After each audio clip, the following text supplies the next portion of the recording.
And that's, well, it's part of the beauty and the challenge of social data, is that it's applicable to so many different parts of the business. And so clients are using it for everything from trying to work out demand using social data through to understanding the effectiveness of campaigns, through consumer insights. Some of it's tactical, some of it's longer term strategic.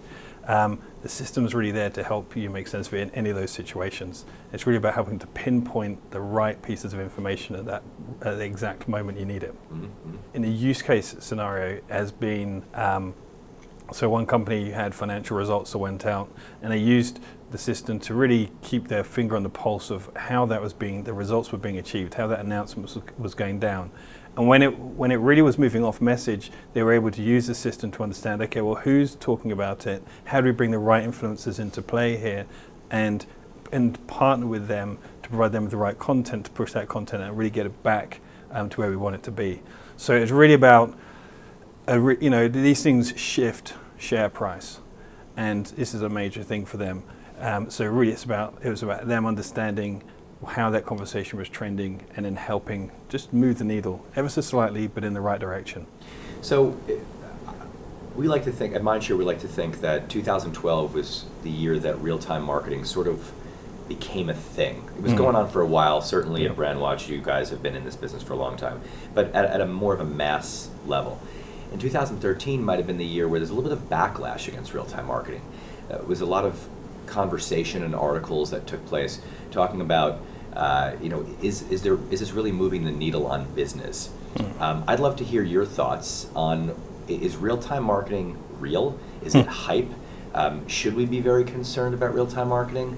Or is it something that was really sort of a marketing term du jour? I'd take a step back on that and say, well, let's talk about social. Let's talk about the things we know about social. We know that it's quick. We know things go viral. We know people are sharing information all the time. We know that it's happening at scale. We know that it's immediate.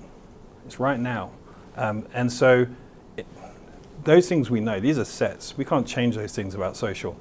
So the content we put into conversations can turn up a day late. It can turn up a week late, a month later. If it's not in the right moment, if it's not there when I need it, when you need it, when we want to consume it, then that moment of passion, that moment of interest, that opportunity to engage is gone. And so that leads us to the answer, which is you need to be engaging at the point in real time. And so, yes, there is a need for real-time marketing. The nature of real-time marketing, of course, and how you execute on that and how you deliver it in a consistent fashion, yeah, we've got to get that model down right. But there is definitely a need for it. And I think that's what's key.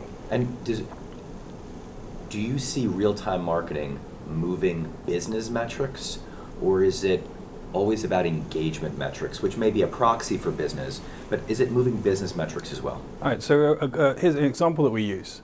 I tweet saying, you know what, I'm over Verizon. My last contract was out of control. I'm going to switch vendors. I'm going to switch to AT&T or Sprint.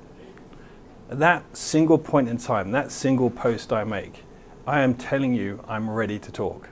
I'm telling you I'm ready to have a conversation right now about a new handset, about a new contract.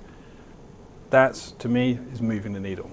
My $199 smartphone, my 18-month contract, maybe my friends and family that come along with me, that's real money. So yeah, it's moving the business. It's not just about more likes, whether they have a role to play. It's not just about engagement. It really is about business results.